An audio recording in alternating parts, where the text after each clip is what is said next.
I've been thinking through a possible new book, and I decided to use these next 3 vlogs to get some of my ideas out. My working title for the book is Truths We Doubt and Lies We Believe, the Fight for Healthy Relationships. So let's look at one of those truths that we doubt. Is there really the one for each of us when it comes to marriage? Or are there many choices, and marriage is what we make of it? A lot of really smart people have debated this for years. When Nancy and I were dating, I was sure she was the one. The story of how God put us together was a fairy tale, and I couldn't believe it was a coincidence. We grew up in different states. I started my college years at a school that I wanted to get out of almost the moment I got there.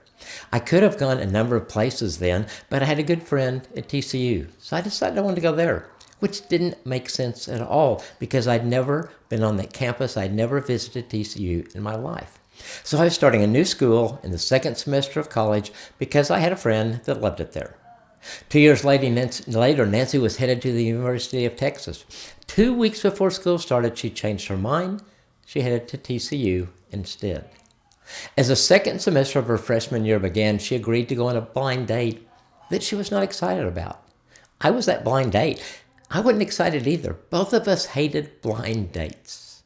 Now, 50 years later, she's the one. I can't imagine myself with anyone else, and that was pretty true after our second or third date. She was the one. But what if things had not worked out for Nancy and me? What if the person we thought was the one wasn't the one? As a marriage counselor, I've counseled a lot of couples who went into marriage thinking they were marrying their one, but later were sure they made a mistake. Did they?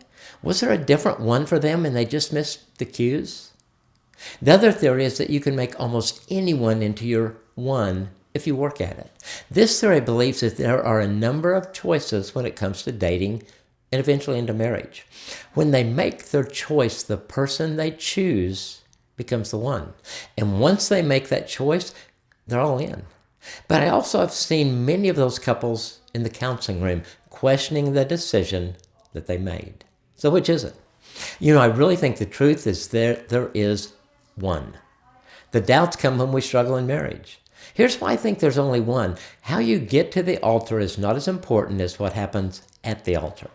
In other words, maybe since the moment you were conceived and your spouse was conceived, the two of you were destined by God to be together. Or maybe you fell in love with someone, and as the relationship developed, they became your one. Whichever theory you ascribe to, you're now at the altar, and there are only two of you there. You have become the one for each other, whether it was predestined or choice. Again, how you got to the altar is not as important as what happens at the altar. At the altar, the two of you stand before God and make a covenant. God doesn't take covenants lightly. He made the first one with Adam and Eve in the Garden of Eden. A covenant was the most sacred and the most solemn of pledges. I've seen couples stand at the altar where everyone in the congregation is thinking, this marriage will never last. Because maybe the couple decided to marry because she's pregnant, or they're from drastically different backgrounds, or one is much older than the other, or you fill in the blank. People doubt that this is the one. This is what I see when a man and a woman stand before God at the altar and enter into the covenant of marriage with God as the foundation and center. Each of them is standing next to their one. How do I know that for sure? Scripture says that two become one. God will then move heaven and earth to give that couple the marriage that he designed perfectly for them. He'll always do his part. Our role is to seek him together as husband and wife, and with his help, do our part. He's never going to let us down. He's never going to leave our side. He will have answers for us that we never would have had without him. That's why the couple who entered into marriage with a baby on the way, and the couple from different backgrounds, and the couple who are years apart in age, and the couple that you filled in the blank with today can all have marriages, they would say, are awesome. Not perfect, but awesome because they gave God free range in their lives.